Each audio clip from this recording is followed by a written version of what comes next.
Oi, eu sou Carlos Henrique Abud e o vídeo de hoje é sobre a série Love, Death and Robots.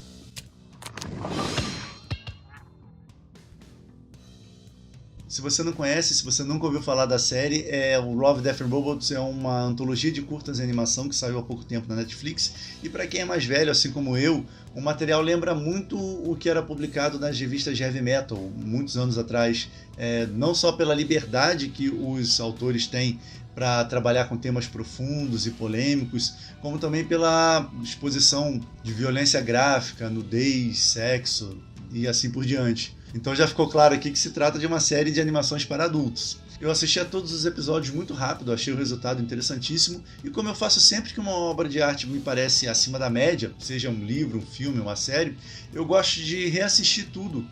Não só agora com os olhos do público, mas sim tentando entender ali o que os autores fizeram para poder chegar naquele resultado. Esse é um exercício que muita gente que trabalha com construção de histórias costuma fazer, e eu ouvi há muito tempo uma metáfora, não lembro mais de quem, que comparou a diferença entre você olhar o relógio para ver as horas e você olhar o relógio para entender as engrenagens que fazem a máquina funcionar. Então é mais ou menos isso, assistir de novo a obra para poder tentar entender como o autor entrou na história, como ele apresentou o conflito, os personagens, como ele fez a gente entender o background ali em pouquíssimo tempo. Eu já fiz esse estudo com os primeiros episódios da série e hoje eu quero fazer um em vídeo. Então, se você nunca viu nenhum episódio, fica aqui minha recomendação, vale muito a pena. Esse vídeo aqui vai ter alguns spoilers, porque eu vou falar de algumas minúcias de um dos episódios, mas o que eu quero aqui não é apresentar teorias, nem fazer um vídeo de final explicado, e muito menos uma resenha. A minha intenção é justamente fazer alguns comentários sobre os recursos e as ferramentas que os autores usaram para tecer essa trama e analisar algumas das escolhas feitas para construir a narrativa e para compor os personagens. Dito isso, vamos lá então rever o episódio 14 da série, que é o Zima Blue, que para mim é um dos melhores. Bom, o primeiro quadro da história já é preenchido totalmente pelo tom de azul, que mais tarde a gente vai saber que é o Zima Blue, e sobre ele vem a personagem que vai ser o nosso ponto de vista, a nossa perspectiva da história. E ela tá meio ansiosa, meio nervosa, porque ela finalmente vai entrevistar o Zima, que é um grande artista desse tempo aí, na realidade que se passa a história, e ao mesmo tempo ela tá intrigada por ele próprio ter oferecido essa entrevista, aparentemente sem nenhum motivo especial. E ele é um cara meio recluso, né? E ela comparando o azul do céu ali com o do mar, né, e constatando que o Zima Blue era realmente distinto, era uma cor muito precisa. E a gente só tem 54 segundos de animação e já foi apresentado um grande ponto de interesse na história, né? Esse é o primeiro deles. Aqui é feita a transição para poder a gente chegar no outro protagonista, o Zima, né, que dá o nome à história. E a gente vê logo em seguida o artista trabalhando numa das suas telas e começa a ser contada uma versão para a origem dele, a versão com base no que ela sabe, no que é falado pelas outras pessoas dessa época. Essa é uma versão idealizada, não corresponde à realidade, a gente vai ver mais pra frente, mas nesse momento a gente compra porque tá com ela, tá acompanhando o ponto de vista dela. Logo em seguida a isso, a gente vai ver a ambição do artista, uma inquietude, o fato dele achar que o ser humano é um tema muito pequeno para ele retratar. E essa busca dele por tentar alcançar um sentido maior para a obra dele, para o trabalho dele, é a verdade, a essência que une essa versão que está sendo apresentada agora com a versão final, que vai vir do próprio personagem, e é a que a gente considera a verdade da história. E o interessante é que essa versão inicial contada pela repórter só permanece relevante, só funciona justamente porque tem na essência essa informação. Tanto uma versão quanto a outra tem como ponto central essa inquietude do personagem, isso permanece. Então ele vai se inspirar no cosmos, no espaço, né, e vai seguir uma trajetória de pintar murais cada vez maiores, cada vez mais complexos, e ele vai surpreendendo e encantando o público que vai achar tudo brilhante, tudo maravilhoso. E o segundo ponto de interesse acontece justamente no auge dessa fase dele, quando ele vai apresentar uma pintura, um mural, né, e no centro desse mural existe um pequeno quadrado azul. E esse quadrado azul vai intrigar os críticos de arte e o público em geral, e também a pessoa que está assistindo a animação. Esse fator totalmente inesperado e em princípio sem explicação nenhuma redobra o interesse do público, né, naquilo que está sendo contado.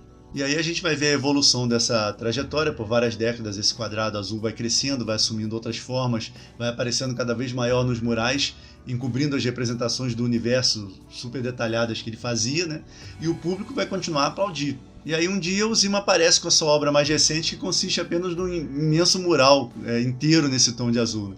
E nada mais inesperado e surpreendente do que isso, e corajoso também. A gente volta nisso mais adiante. Mais pro finalzinho eu falo por que isso aí é corajoso. Mas o início dessa nova trajetória das obras dele só é importante justamente pela aura já criada em torno desse artista, nessa realidade. e é dito ali que muitos críticos consideram essa fase o ápice da carreira dele. E ainda assim os murais continuam a crescer. E isso gera uma discussão interessante extra animação, é que embora isso aí não seja exatamente o que o senso comum costuma chamar de demonstração de talento, né, de habilidade artística, um mural desse tamanho aqui, né, do tamanho de um planeta, como vai aparecer daqui a pouco, todo azul, não deixa de ser uma coisa impressionante, um espetáculo, né? Isso vai gerar um desdobramento de que essas extravagâncias deixam o artista ainda mais conhecido e importante, ele extrapola a bolha da comunidade artística, ele vai ser conhecido até mesmo porque não se interessa pelo tipo de arte que ele fazia, e na verdade a história insinua que a relação artista-obra e público nesse ponto foi esvaziada. O negócio todo se tornou um espetáculo, um entretenimento, né? E é nesse ponto que o Zima e a repórter se encontram. Então aqui, enquanto ela está chegando na casa dele, ela vai falar, de novo, vai reafirmar a insatisfação dele como artista, apesar das conquistas, apesar dele ter chegado no ápice de uma maneira inimaginável, e que a fama não era o objetivo maior, né, do Zima. Isso é a introdução de uma questão que só vai ser respondida por ele próprio mais na frente, né? E mais um ponto de interesse surge na trama quando ela menciona aí que ele está prestes a fazer um sacrifício extremo pela arte, né? E isso é logo antes dela iniciar a conversa com ele. E isso não é à toa, né? O autor quer aqui que o público dê uma recepção à altura, né? E durante a apresentação do Zima, ela vê os detalhes das formas dele, ele é um humano aperfeiçoado, ou assim se pensa nesse momento, né? E junto a isso tem o fato dele dizer para ela que não fala com a imprensa há 100 anos. Então, com isso a gente já tem o princípio do processo de desumanização do personagem. Os autores querem, a partir desse ponto, que o personagem vai deixando de ser visto como um ser humano. Ele fala para ela que precisa da ajuda dela para contar a sua verdadeira história, e a gente tem a exibição quase que de uma figura divina, né, como um semideus e tal, contra a luz do sol. E aí começa uma exibição de como ele conseguiu os aperfeiçoamentos dele, e até esse ponto essa versão não diverge muito com o que já foi contado sobre o personagem. A ênfase aqui é justamente nos ganhos que ele teve. Depois dos aperfeiçoamentos, ele pode ver o que os seres humanos normais não veem, ele pode ir aonde as pessoas normais não vão. E isso só é importante para engrandecer a escolha do personagem no final, o sacrifício de largar isso tudo, né, de desistir desse nível de perfeição que ele alcançou. Então fica essa perplexidade, né? Com todo o universo disponível, com possibilidades ilimitadas de conhecer tudo, de ir a tudo quanto é lugar, ele se entregou à necessidade de retornar ao seu interior, à sua essência, né? Aquilo que é familiar a ele. E o mais interessante é que isso tudo só foi possível justamente pela trajetória fora do normal que o personagem teve, né? E isso permitiu com que ele enxergasse essa verdade. E essa sequência dele alcançando a iluminação em um ponto qualquer do universo, e isso se convertendo depois naquele pequeno quadrado azul, e isso sendo a grande verdade da vida dele, isso é o fechamento, a pontuação dessa primeira parte da versão da história. E esse aqui é outro ponto de interesse da obra, quando ele mostra a piscina e menciona a realização da sua maior obra. E aí que a gente vai ver a grande revelação da história. O grande Zima, o maior artista do seu tempo, foi um dia um simples limpador de piscinas. E ele foi aperfeiçoado pela sua dona para fazer tarefas cada vez mais complexas, para ter consciência sobre aquilo que estava fazendo. E quando a dona dele morreu, ele passou para outros, né? Passou a pertencer a outras pessoas, e as modificações acabaram afastando a maquininha do seu propósito inicial, de uma vida muito mais simples. Isso, logicamente, é uma metáfora sobre o livre-arbítrio, né? O poder da consciência e como isso pode ser uma bênção e uma maldição. A gente fala também sobre isso um pouquinho mais para frente. E a repórter, até esse ponto, vê o Zima como um homem modificado, né? Não como uma máquina que pensa que é uma pessoa. E ele próprio, nesse ponto, não sabe se definir, nem se lembrar direito do que ele foi um dia. Essa é a resposta para a frustração dele, né? Para a inquietude, né? Já mencionada mais de uma vez na história. E isso meio que encerra a interação dos dois. Só falta voltar à questão do tom de azul, que a gente agora descobre que é o nome que o fabricante deu para essa cor usada para tingir os azulejos da piscina, onde ele passou os seus primeiros momentos, né? Foi a primeira coisa que ele viu na vida, como ele fala para ela, e assim o ciclo se fecha, né?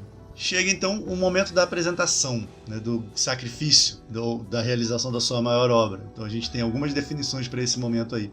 A plateia que está lá para se divertir, como apareceu ali o pessoal no celular tirando foto e tal. Então eles querem se entreter com a próxima maluquice desse artista famoso, né? Nesse momento eles não têm ideia do que vai acontecer, eles acabam assistindo meio fascinados, meio horrorizados, a desconstrução total daquela celebridade. Isso funciona mais ou menos como um espelho da apresentação do primeiro mural azul, mas é muito mais intensa, né? Porque o mural revelava uma intenção. E aqui a coisa é real. E é isso que a gente sente, mesmo que de forma inconsciente nessa hora. Ele está se despindo de todas as suas vantagens, de todos os seus aperfeiçoamentos, para ficar só com o essencial para realizar a tarefa para a qual ele foi feito, né? Que é limpar as piscinas. É apenas isso que ele deseja.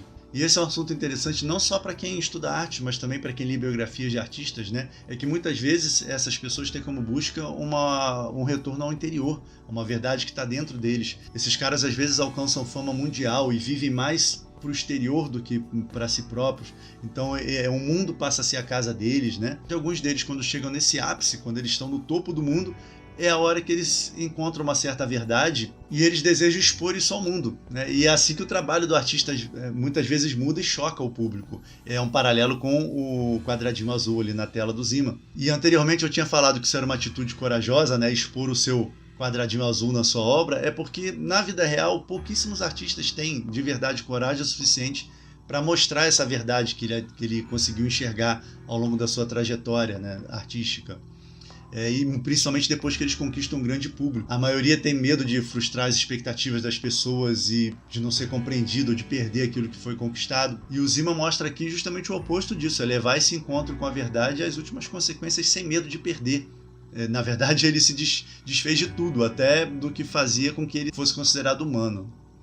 E o mergulho dele é marcante, ele afirma aqui com um alívio que a busca dele pela verdade enfim terminou, que ele está indo para casa. A gente fica com a imagem da repórter ali em destaque dos outros, né? Ela tem uma expressão diferenciada que pode ser tanto uma compreensão, né, daquilo que o artista quis passar, já que ela era uma pessoa interessada na vida dele, ela tinha um certo fascínio pelo artista, mas ao mesmo tempo ela não fica para ver a conclusão daquilo. Pode representar que ela viu o suficiente, que o show acabou, ou que essa nova realidade é inaceitável para ela, né? E o último quadro é quase gêmeo do primeiro, com ele agora um simples limpador de piscina nadando na direção oposta a ela no início, né?